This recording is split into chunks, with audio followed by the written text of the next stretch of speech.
En question principale, Monsieur le député de Marie-Victorin. Monsieur le Président, on se souvient tous de la déclaration du Premier ministre au sujet du ticket modérateur. C'est une décision qui est prise, avait-il dit. Ne reste plus qu'à préciser les modalités. Mais ça n'a pas convaincu les Québécois qui sont opposés au ticket modérateur dans une proportion de 75 à 80 sans parler de tous les groupes, associations et autres fédérations de toutes sortes qui sont également opposés au ticket modérateur. Alors, face à ce tollé généralisé, réponse du ministre de la Santé, on veut dialoguer avec la population. Monsieur le Président, à l'évidence, il faudrait qu'il commence par dialoguer avec son collègue ministre des Finances, qui a affirmé que les 500 millions du ticket modérateur pourraient être obtenus en améliorant la productivité du réseau de la santé et en obtenant plus d'argent d'Ottawa. Question au ministre de la Santé, Monsieur le Président. Après avoir dialogué avec le ministre des Finances, est-ce qu'il peut nous annoncer qu'il renonce à l'imposition d'un ticket modérateur?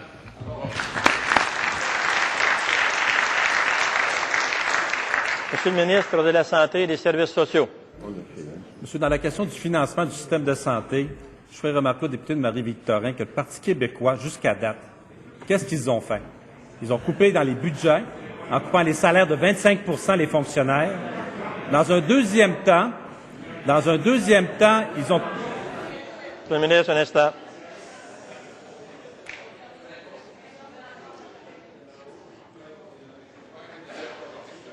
S'il vous plaît. Monsieur le ministre de la Santé et des Services sociaux. Deuxièmement, ils ont mis 1500 médecins à la retraite, 3000 infirmières. Récemment, si ce n'était pas de leurs partisans qui leur disaient que ça n'avait pas de bon sens, ils coupaient dans le panier de services. C'était ça leur solution au financement du réseau de la santé. Ce que nous avons dit, nous allons engager un dialogue avec les Québécois pour trouver des solutions au financement du réseau de la santé. Également, dans le budget, puis ça, il faut le dire aux Québécois, on a garanti aux Québécois et au système de santé une augmentation de 5 des dépenses. C'est contraire de ce que les autres voulaient faire, c'est couper dans le panier de services. En première complémentaire, Monsieur le député de Marie-Victorin. Monsieur le Président, si le ministre de la Santé a un désaccord avec le ministre des Finances, qui règle ça avec lui, s'il y a un problème avec les déclarations du commissaire à la Santé, que son gouvernement a lui-même nommé, qui dit que c'est pas une bonne idée, le ticket modérateur, qui règle ça avec le commissaire à la Santé? Mais pourquoi s'obstine-t-il à taxer la maladie, à vouloir taxer les malades, les aînés, les familles, plutôt que d'aller chercher l'argent là où son collègue ministre des Finances l'a trouvé, c'est-à-dire dans la productivité et dans la capitale fédérale?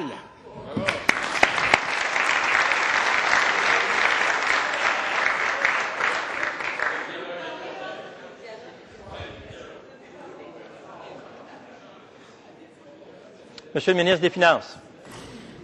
Quel exemple d'hypocrisie continue de la part du Parti québécois, Monsieur le Président? On voit ce parti. Monsieur le ministre. Non, c'est un terme qu'on ne peut pas employer ni pour un collègue, ni pour un groupe de parlementaires. Je vous demande de le retirer. Bon exemple, il vient de là.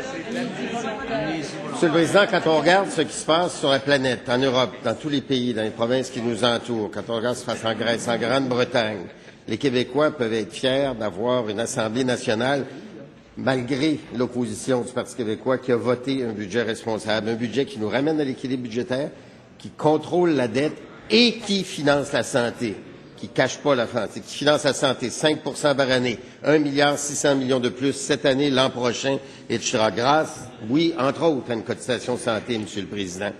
Quant à la franchise santé, contrairement à ce que dit le député de Marie-Victorin, nous allons ensemble avoir un dialogue avec l'ensemble des acteurs de la santé parce que nous pensons être capables de trouver.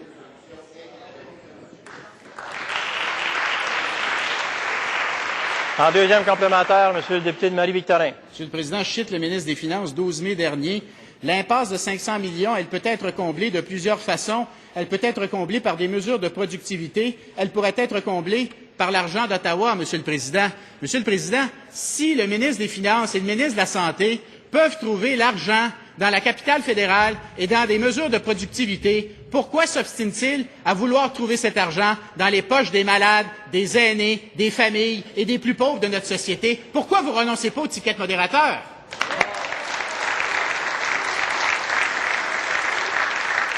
Monsieur le ministre des Finances.